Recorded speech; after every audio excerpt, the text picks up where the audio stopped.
오늘 본문의 말씀은 욥기서 40장이고요.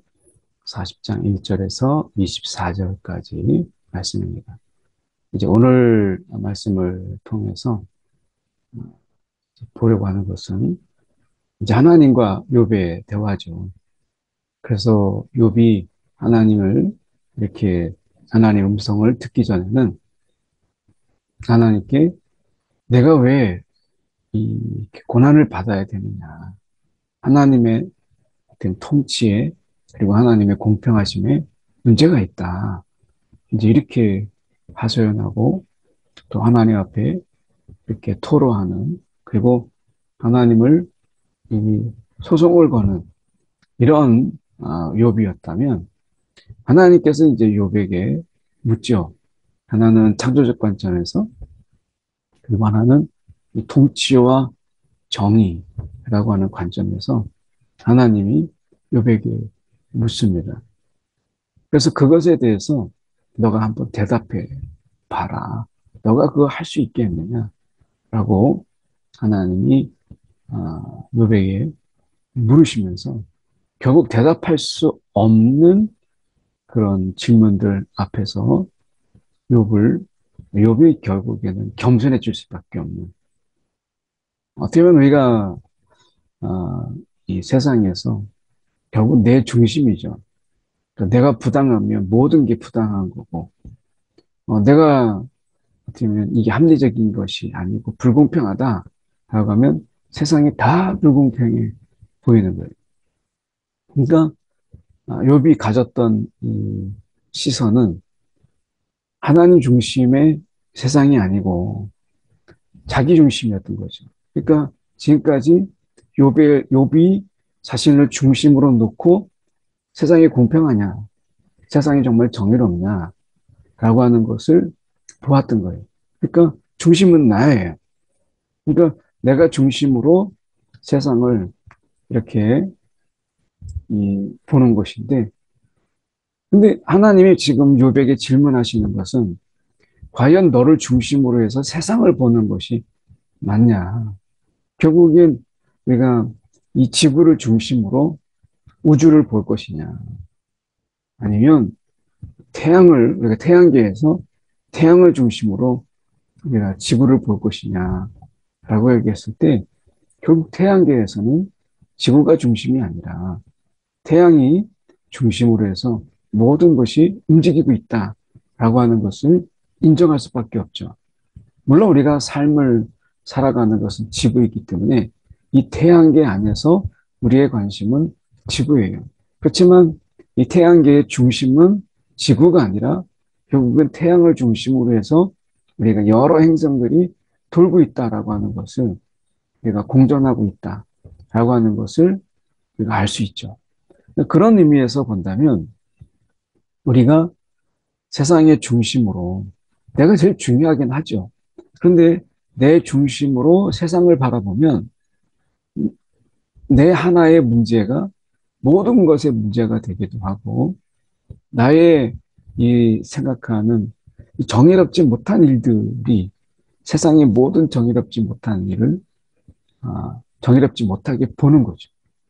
그러니까 그 하나님까지도 이러한 시선을 하나님이 바꾸셔서 너가 아닌 하나님 중심, 이 하나님 중심의 세상이 지금 흘러가고 있기 때문에 그 앞에서 우리는 하나님을 믿고 의지하고 그분을 신뢰하면서 그분을 바라보는 것이 필요하다라고 말씀하고 있어요. 오늘 그런 의미에서 저희가 말씀을 함께 보겠습니다. 욥에게 하나님이 말씀하실 때 이 트집 잡는 자, 그러니까 세상이 정말 불공평하고 어떻게 나에게 이런 고난이 있고 하나님은 도대체 뭐 하시는 분이냐라고 하는 그런 이야기들 속에서 하나님은 욥에게 한마디로 이야기하죠. 트집을 잡는 자다.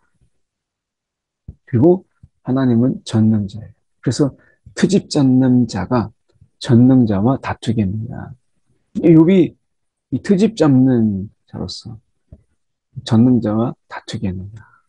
그래서 하나님을 자꾸 탓하는 이 트집지 않는 자, 하나님을 탓하는 자, 이렇게 욥에 대해서 트집 잡는 자요, 하나님을 탓하는 자다. 그러니까 그 전에 김수환 추기경께서 계실 때 천주교에서 했던 내탓 운동이라는 게 있었죠. 내 탓이요. 그 세상을 보면 다 남의 탓이라고 하면서 살지만 결국 인생을 보면 내 탓이다. 이게 내 탓이요라고 하는 운동을 한 적이 있는데 지금 욥이 하나님께 트집 잡으며 하나님 탓이다, 하나님 탓이다 이렇게 하는 자에게 하나님이 질문하십니다. 그러면서 이 대답하여 이르되 이 앞에는 이제 하나님께서 그 창조하시는 하나님 앞에서 이야기했던 부분에 끝부분이기 때문에 저희가 이 부분을 보면 앞에 이제 39장에 하나님의 창조. 내가 창조할 때 너가 어디 있었니? 내가 이렇게 할 때 넌 어디 있었느냐? 라고 했을 때 욥이 그것에 대해서 나는 피쳐나오니 내가 무엇을 대답하리까? 내가 더 대답하지 아니하겠다. 하나님의 그 창조 앞에서 그 창조의 지혜, 하나님이 창조하시는데 그 창조의 지혜 앞에서 욥은 입을 다물어. 우리가 하나님의 그 전능하시고 전지하신 그 창조 앞에서 우리가 무슨 말을 할 수 있겠어요? 창조의 그 비밀, 창조의 그 능력. 우리가 인간이 그 많은 시간들 속에서 하나님의 창조의 비밀을 아직도 우리가 다 풀지 못했는데 다 풀지 못하고 아직도 계속해서 그 창조의 비밀을 우리가 어떻게 알겠어요? 하나님이 우리 가운데 말씀해 주시지 않으면 그거 어떻게 알겠어요? 그래서 이게 더 대답하지 아니하겠나요? 그래서 하나님이 창조의 하나님, 그 하나님 앞에서 욥으로 하여금 침묵하게 만들어요. 더 대답하지 아니하겠나요? 이제 그 다음에 6절부터는 이제 하나님의 통치와 정의에 관한 부분이 욥이 제일 이 시비를 걸고 또 하나님을 탓했던 부분이 도대체 하나님이 세상을 만드셨는데 이 만든 세상을 정말 돌보기나 하고 이 만든 세상에 대해서 알긴 하시나 정말 하나님이 이 만드신 세상을 다스리고는 계시는가? 뭐 이런 하나님이 좀 놀고 먹고 있는 거 아닌가? 뭐 이런 식으로 욥이 이야기할 때 하나님은 이 대답을 이렇게 하십니다. 폭풍우 가운데서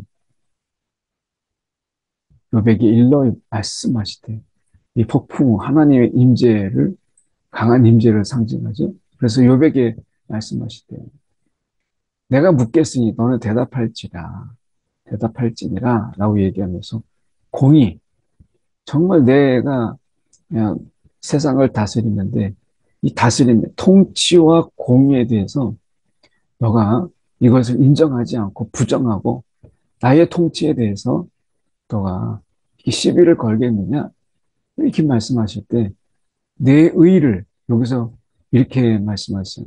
이 말씀이 좀 보시면 내 의를 세우려고. 그러니까 결국 너 중심으로 너가 바른데, 내가 정의로운데, 내가 정말 이 공평한데 내 의를 세우려고 나를 악하다 하겠느냐. 내 의를 세우려고 나를 악하다 하겠느냐. 이렇게 말씀하세요. 그러니까 여기서 보면 하나님 앞에서 야, 내 중심으로 이건 내가 정말 불합리하고 우리 억울하다. 욥이 지금 억울하다고 이야기하는 거잖아요. 아니, 나 같은 사람이 어떻게 죄인이나 그렇게 이런 심판을 받고 이런 징계를 받고 이런 하나님의 진노함에 있는 거지. 아니, 나 같은 사람이 어떻게 이렇게 고난을 당하는가 라고 이야기할 때 하나님은 딱 한마디로 이야기하죠. 네 의를. 네가 옳다라고 하는 것을 보이려고 나를 악하다고 하느냐. 내가 잘못됐다고 얘기해. 너가 옳다라는 걸 보기 위해서 내가 잘못됐다고. 너가 의롭다라고 하는 것을 말함으로 인해서 나를 악하다고 말하느냐라고 하는 거죠. 이 하나님의 이 공의로운 통치, 이 부분에 대해서 하나님은 이렇게 말씀하십니다. 내가 하나님처럼 능력이 있느냐? 천둥 소리를 내겠느냐? 그래서 하나님이 말씀하세요.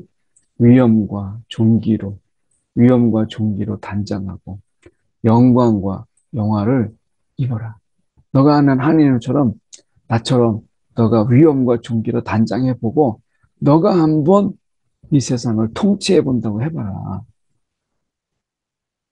그래서 이 너의 넘치는 노를 비우고 교만한 자들을 발견하여 모두 낮추라. 교만한 자들을 발견하여 낮아지게 하며 악인들을 그의 처소에서 짓밟을지니라. 그들을 함께 진토에 묻고 그들의 얼굴을 은밀한 곳에서 둘지니라. 그리하면 내 오른손이 너를 구원할 수 있다고 인정하여. 너가 한번 그렇게 위엄과 존귀로 단장했다고 생각하고 너가 교만한 자를 찾고 그들을 낮추고 그들을 발견하여서 낮아지게 해봐라. 하나님이 너가 한번 해봐라. 이렇게 이야기하지요. 소설 속에 오두막이라고 하는 소설을 보면 이와 비슷한 장면이 나오죠. 그래서 하나님이 너가 한번 이 통치자가 돼봐라.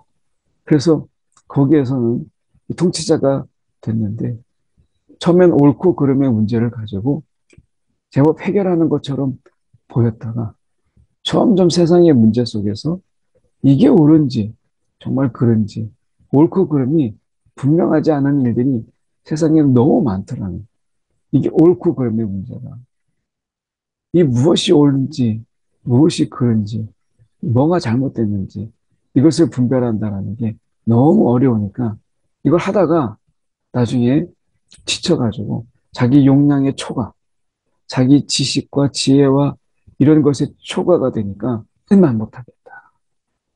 이렇게 하는 장면이 오두막이라는 소설 속에서 나오는데 결국 우리가 통치한다고 했을 때 이게 어느 게 옳으냐. 이럴 때는 정말 어떻게 해야 되느냐라고 하는 세상에서 쉽지 않은 문제가 많잖아요. 이게 어느 게 옳다고 말할 수 있느냐라고 하는 게. 우리가 선한 사마리아인의 비유 속에서 상황윤리적인 측면에서 선한 사마리아인을 보면 지나가는 이런 레위인이나 서기관들이 지나가요.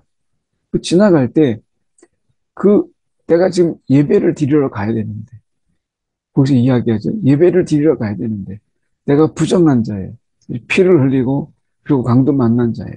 그럼 내가 부정한 자가 되는데 내가 하나님 앞에서 정말 정결하고 거룩한 예배를 드려야 되는데 레위인은 그 맡은 일도 있는데 그러면 내가 그것을 손을 대서 부정한 자가 되어서 예배에 참여하지 못하는 자가 돼야 되겠느냐. 내가 맡은 일이 있는데 그러니까 외면하고 지나갔다라는 거예요. 누구에게나 그렇지 못할, 피치 못할 상황이 있다라는 거예요. 근데 선한 사마리아인, 그 사마리아인은 시간도 있고, 뭐, 예배 드리러 가는 것도 아니고. 그러니까 부정한 자를 가까이에서 오히려 부정한 자가 되었는데, 다 나름대로의 사정이 있지 않겠느냐. 그것을 가지고 악하다 또는 잘못했다. 이렇게 말하는 것은 정말 우리가 그럴 땐 어떻게 해야 되는가? 라고 얘기했을 때 쉽지 않은 문제이지만 그러나 예수님은 분명히 이야기하시죠. 내 이웃이 되는 것이 선이다. 그게 선이고 그렇지 못한 것이 그게 예배가 핑계되고 그리고 다른 어떤 것을 핑계되더라도 사람이 생명보다 귀한 게 없느냐. 정말 죽어가는 한 영혼을 이렇게 살리는 그런 어떤 아, 이 선한 행위. 어쩌면 이것은 비교될 수 없는 것이다. 이렇게 말씀하시죠. 그러니까 어떻게 보면 우리가 생각해 볼 때 어느 게 옳으냐라고 했을 때 분명히 우리가 고민해 보고 생각해 보고 해서 풀 수 있는 문제도 있고 우리가 살다 보면 기도라는 것이 바로 그런 거 아니겠어요? 정말 우리가 풀 수 없는 한계를 만나요. 무엇이 옳은지 모르겠어요. 무엇이 잘못됐는지를 모르겠어요. 그럴 때 우리는 결국 하나님의 지혜를 구하죠. 그게 기도고, 우리가 그 하나님의 지혜를 구하는 가운데 나를 나를 낮추고 나의 지혜 없음을 고백하는 것이 또한 기도예요. 우리가 세상의 일이라는 게 선과 악이 분명하고 그래서 그것에 대해서 판단할 수 있다. 선악을 아는 나무의 열매를 먹은 인간이 가지는 가장 교만 중에 하나가 내가 선악을 분별할 수 있다. 선악을 내가 정말 구별할 수 있다. 하지만 안 돼. 정말 이 인간이 살아가면서 선악이 분별하지 않는 게 너무 많아요. 그 속에서 우리는 무엇이 선인지, 무엇이 악인지 이거를 몰라요. 우리가 영화 속에서 나오는 것이 법을 안다라고 하는 그런 자들이 법을 악용해서 사람들을 괴롭히고 그리고 사람을 죽게 만들어요. 그러니까 어떻게 보면 법을 피해서 사람을 죽게 하고 또 사람에게 해악을 끼쳐요. 근데 법정에 가면 그 호화로운 변호사를 고용하고 법으로 할 때는 그 사람이 결국에는 풀려나기도 하고 무죄를 받기도 하고 그 법의 심판 속에서 그가 너무 보면 불합리하게 이 법이라고 하는 것을 통해서 악용하는 그럴 때 법이 아닌 손으로 주먹으로 그 사람을 심판하는 그래서 그 이 복수의 영화도 많고 뭐 우리가 법이 아닌 법의 심판이 아닌 뭐 정의의 이름으로 이런 게 많잖아요. 그게 왜 그러겠어요? 세상 속에서 법이라고 하는 이 모든 것을 통해서 지혜를 모아서 인간이 지혜를 모아서 법을 만들었또 해도 그 법이 모든 우리가 선과 악을 다 분별하게 하는 그런 도구가 될 수 없다라고 하는 것을 우리는 인정하잖아요. 그러니까 법이라고 하는 것은 최소치지 이 법이 그러니까 완벽하거나 최대치가 되지 못해요. 그래서 법은 우리가 도덕의 최소의 도덕이다. 이렇게 말하는 거예요. 그러니까 도덕이라고 하는 것이 더 가치가 높은 건데 법이라고 하는 것은 최소의 도덕이라는. 뭐 우리가 보면 부모를 모시는 문제. 이것을 법으로 할 수 있어요? 그럼 어디까지가 모셔야 되는 거고, 어디까지가 불효고, 어디까지가 효도예요? 이런 부분들 속에서 우리가 생각해 볼 수 있는 게 많잖아요. 연명치료 같은 경우도 어떻습니까? 그게 의학적으로는 아무런 의미가 없는데, 우리가 그 마음이, 그러니까 연명치료를 하는데 그 당사자, 연명치료를 받는 그분은 너무나 고통이라는 거잖아요. 그게 말할 수 없는 고통 속에서 그 연명이라고 하는 것 때문에 고통을 말하지 못하지만 엄청난 고통을 당하고 있는데 자녀의 도리를 한다는 것 때문에 그 고통을 주는 게 옳으냐라고 하는 이런 문제, 이런 부분들 속에서 우리는 여전히 갈팡질팡 하는 거예요. 그만큼 세상이 무엇이 옳으냐, 무엇이 악하냐라고 하는 것을 우리가 분별할 수 없다. 인간의 분별의 한계죠. 이것을 결국에는 하나님 앞에서 고백할 수밖에 없어요. 그래서 하나를 가지고, 나의 문제 하나를 가지고 하나님의 모든 통치에 대해서 부정하는 것. 이거 하나님이 내려놓으라 라고 말씀하시는 거죠. 우리가 필요한 것은 그런 마음이 들 때 끝까지 하나님을 신뢰하는 이것이 필요한 것이죠. 어떻게 보면 이 베헤못이라고 하는 이런 부분들 속에서 이것은 어떻게 보면 우리가 이 거대한 이 어떻게 보면 거대한 짐승을 이야기하는데 하마라고 이야기하는 사람도 있고 코끼리라고 하는 사람도 있는데 일종의 하마와 이런 코끼리와 같은 거대한 동물 이것을 베헤못이라고 하는데요. 학자들은 이것을 상상 속의 동물이다 이렇게 이야기하기도 하고 또 어떤 분들은 이 하마나 베헤못 그러니까 하마나 이 코끼리 같은데 그거보다 훨씬 더 큰 어떤 그때 당시에 뭐 공룡 우리가 이야기하잖아요. 뭐 그런 종류로 생각하기도 해요.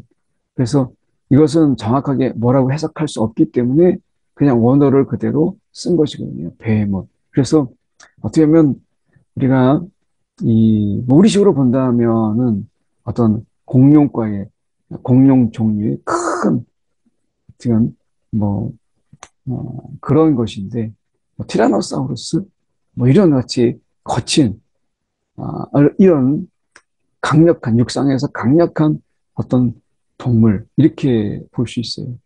뭐 육상에서 공룡 시대 때 제일 강했던 게 티라노사우루스 한 번 정도가 들어보셨잖아요. 일종의 뭐 어쨌든 그렇게 강한 동물인데 소같이 풀을 먹는 베이벗을 볼지어다. 이 풀을 먹는 거니까 티라노사우루스는 아니지만 어쨌든 뭐 하마나 코끼리 뭐 이런 종류처럼 굉장히 이 큰 그리고 그 얼마나 그 피부가 두꺼워요. 일종의 그런 동물이다라는 정도로 이해하시면 되겠습니다. 소같이 풀을 먹는 배의 모습을 볼지어다. 내가 너를 지은 것 같이 그것도 하나님이 내가 그것도 지었다. 그것의 힘은 허리에 있고 그 뚝심은 배의 힘줄에 있다. 꼬리치는 것이 백향목이 흔들리는 나무가 이 꼬리를 치는 것이 나무를 흔드는 것 같고 널쩍다리 힘줄에 서로 얽혀 있으며 그 뼈는 녹관처럼 그리고 뼈대는 쇠 막대기 같으니 하나님이 만드신 것 중에 으뜸이라. 으뜸이라. 그러니까 일종의 상상 속의 동물이라고 하는 것이 맞을지도 모르겠어요. 으뜸이라 이렇게 말씀하시죠. 그러면서 여기서 이 해석이 여러 가지가 있는데요. 어, 제가 본 것 중에서는 가장 또 본문에 가깝지 않나 싶은 게 나도 그에게 가까이 갈 때는 칼을 가져야 갈 수 있다. 그러니까 하나님도 그에게 다가갈 때는 하나님조차도 함부로 가지 못하고 칼을 가지고 가야 나도 그에게 갈 수 있다. 그만큼 그가 크고 힘이 있다는 모든 들짐승들이 뛰노는 산은 그것을 위하여 먹이를 이 산은 그리고 연잎 아래나 갈대 그늘에서나 늪 속에서 엎드리니 연잎 그늘이 덮으며 시내 포들이 그를 감싸는도다. 하나님께서 우리가 이렇게까지 이 엄청난 이것도 하나님 말씀이 그거예요. 이 배의 못도 내가 통치하거든. 그러니까 이것은 아무도 통치할 수 없는 엄청난 동물인데 내가 그것도 통치하고 있는데 너가 그것을 통치할 수 있겠느냐? 나의 통치를 너가 의심하고 나의 통치를 신뢰하지 못하는 게 맞냐? 라고 하는 거죠. 그래서 갈고리로 그것의 코를 깰 수 있겠느냐? 그것을 너가 통치할 수 있겠느냐? 이런 세상, 베무시 막 그렇게 할 때 그런 혼돈과 혼란 속에서 이것을 잡을 수 있는, 너가 그렇게 통치할 수 있겠느냐? 라고 하는 것이죠. 결국 하나님이 말씀하고 싶은 것은 내가 이처럼 세상을 통치하고 있다. 공의로, 그리고 때로는 어떤 힘겨운 것도 내가 다스리고 있다. 영적으로 본다면 우리가 욥기를 통해서 볼 수 있는 것이 사단과 하나님이 싸우는 게 아니라 하나님은 이미 사단을 지배하고 계시죠. 마지막 심판에 유보된 심판 속에 있을 뿐이지 사단이 하나님과 대등한 관계에서 선과 악의 싸움, 이런 구도는 우리가 신학적으로 굉장히 위험하고 잘못된 거예요. 하나님과 지금 사단이 1대1로 지금 싸우는 게 아니라 사단은 하나님의 피조물이죠. 그러니까 하나님이 이미 사단을 다스리고 계세요. 다만 이 사단이 하나님의 자녀들을 괴롭히고 세상을 어지럽히고 있기 때문에 하나님께서 분명히 심판하세요. 그런데 아직 때가 되지 않은 거죠. 그래서 하나님과 사단이 1대1로 맞짱을 뜨고 있는 게 아니라 하나님은 사단을 다스리고 계시고, 그런데 그 사단의 지배 아래에서 우리가 있어요. 그러니까 우리가 그 사단의 지배 속에서 우리가 엄청나게 막 구르고 있으니까 하나님이 우리를 불쌍히 여기셔서 예수를 보내주시고 예수의 그 부활을 통해서 우리 가운데 성령을 주심으로 인해서 사단에게 우리가 명하고 사단과 사단 위에 우리를 두신 것이죠. 그 영적 권세를 우리 가운데 주신 것이에요. 오늘 우리가 이 배의 목, 이것은 우리가 분명히 어떤 지상에서 가장 강력한 동물이지만 하나님이 우리가 영적인 의미로 사단도 하나님이 다스리고 있다. 우리 가운데 보여주고 말씀하고 계시는 것입니다. 이 시간에 함께 기도할 때 하나님, 오늘도 하나님의 다스림을 신뢰하게 하여 주옵소서.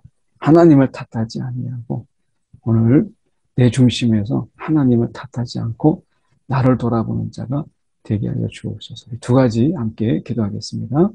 사랑에 많으신 하나님 아버지, 주님 이 아침에 오늘도 하나님을 탓하며 하나님을 원망하며 불평했던 우리의 삶 속에서 주님, 하나님을 신뢰하고 나를 돌아보는 하나님 우리의 신앙이 되게 하여 주시옵소서. 아버지 하나님 또한 기도합니다. 오늘도 하나님께서 우리를 주장하여 주셔서 아버지, 오늘 하나님의 다스림을 신뢰하고 하나님의 통치를 신뢰하는 하나님의 믿음이 거기까지 이르도록 인도하여 주시옵소서. 사랑에 많으신 하나님 아버지, 오늘도 주님의 통치 아래 있게 하신 것 감사합니다. 오늘도 주님의 다스림 안에서 오늘도 기꺼이 살아가는 이 하루가 되게 하여 주시고 내 안에 주신 성령의 인도함 속에 오늘도 능히 살아가는 우리 한 사람 한 사람 되게 하여 주옵소서. 살아계신 예수 그리스도를 받들어 기도드렸나이다. 아멘.